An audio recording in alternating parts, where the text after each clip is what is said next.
Bonjour Sarah. Bonjour. Qu'est-ce qui pousse une dramaturge à s'intéresser à l'espace?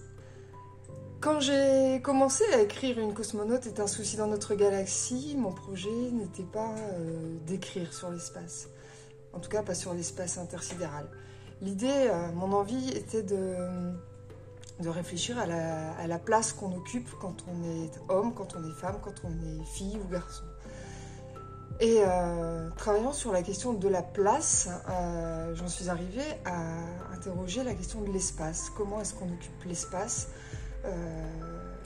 en fonction du genre. J'en suis arrivée à interroger les notions d'espace public, dont on sait que l'espace public est pensé majoritairement par et pour les hommes. Et puis, tout naturellement, ça m'a amené à questionner également l'occupation de l'espace intersidéral par les hommes, plus encore que par les femmes. L'espace intersidéral fait partie de ces endroits qui sont encore plus inaccessibles et c'est devenu le fil rouge de cette histoire et de cette fiction. Dans votre écriture, l'espace relève du rêve, de la fascination pour l'ailleurs, de la métaphore? Quand dans ce texte je convoque l'espace, je pense qu'il y a plusieurs raisons. D'une part, c'est inévitablement un endroit qui suscite le rêve, à la fois dans l'imaginaire des spectateurs, à la fois scéniquement, dramaturgiquement. Donc c'est évidemment un endroit plein de ressources pour le spectacle. Mais ce qui m'a particulièrement motivée, je crois me souvenir, c'est que c'est aussi un espace métaphorique du rêve inaccessible. Cette formule d'aller décrocher la lune est une formule, par exemple, qui m'a beaucoup accompagnée dans l'écriture du texte.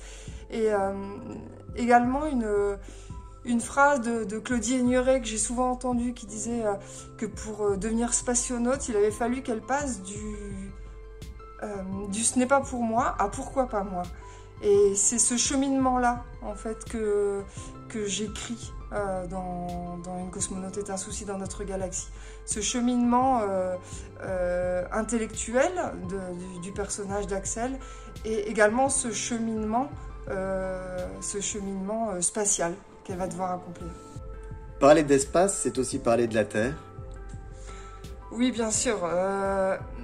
D'ailleurs, dans ce texte, l'essentiel de ce qui se déroule sur la Terre et l'espace est avant tout une projection, en fait, je dirais un prolongement XXL de ce qui se passe sur Terre. Et c'est-à-dire que les difficultés que rencontre le personnage féminin à trouver sa place dans le club fusée de l'endroit où elle vit se voit décuplée quand elle imagine se retrouver spationaute. Le désir d'espace, c'est aussi un désir de fuite?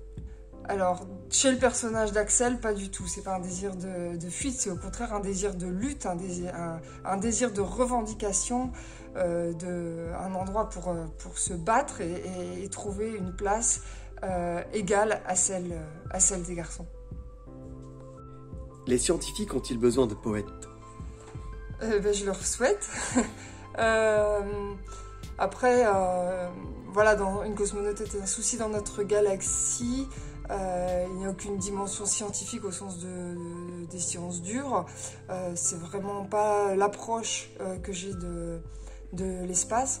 En revanche, moi, je me suis servi des travaux d'une géographe, Edith Mariouet-Joule, qui a travaillé sur l'occupation des cours de récréation par les garçons et les filles. Donc je ne sais pas si les scientifiques ont besoin de poètes, mais les poètes ont parfois besoin des scientifiques. Parler d'espace, c'est aussi inventer des écritures, des formes dramaturgiques. Quelles sont les vôtres? Pour écrire cette pièce, Une cosmonaute est un souci dans notre galaxie, je suis partie du plateau. Et c'est assez amusant parce que c'est la seule fois, en fait, où j'ai écrit de cette manière-là. Donc je suis partie de l'espace pour écrire sur l'espace. Alors en fait, c'était pas tant le plateau en lui-même qui m'intéressait, mais de pouvoir inclure l'expérience des comédiennes et des comédiens au plateau sur leur rapport à l'espace selon qu'ils sont hommes ou femmes. Et c'est ce qui a amené dans l'écriture de la pièce la présence à la fois des personnes qui sont au plateau et des personnages. Donc voilà, partir de l'espace m'a amené finalement à l'écriture d'une forme assez singulière pour ce texte. Merci. Je vous en prie. Je trouve qu'elle est plus intelligente parce qu'elle, au moins, elle fait tout. Elle fait toute la maison. Et même des fois, elle nous dit à nous qu'elle est la boniche. On n'avait papa tout le temps à la maison, on n'aurait jamais d'habits, on n'aurait jamais de quoi manger. Pompiers. Ils peuvent le faire, mais les filles, il y a par exemple sur le calendrier pompier, il n'y a aucune fille. Quand j'ai annoncé à ma grand-mère que je voulais être comédien, elle a fait « Oh non, pas danseur quand même !»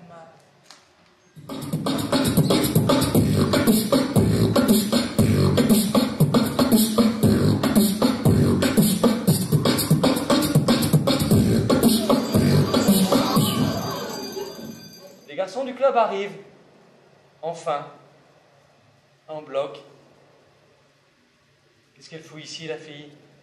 Psst, la pisseuse. Psst, la pisseuse. C'est un club fusée ici. Pas un club poupée. Je veux être astronaute. D'abord, je dois apprendre à construire des fusées. Ensuite, je les pilote. C'est comme ça. Le club, c'est la première marche.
Si t'as vu ta vie, si tu veux, tu vas. Si tu n'y vas pas, c'est que t'as rien compris.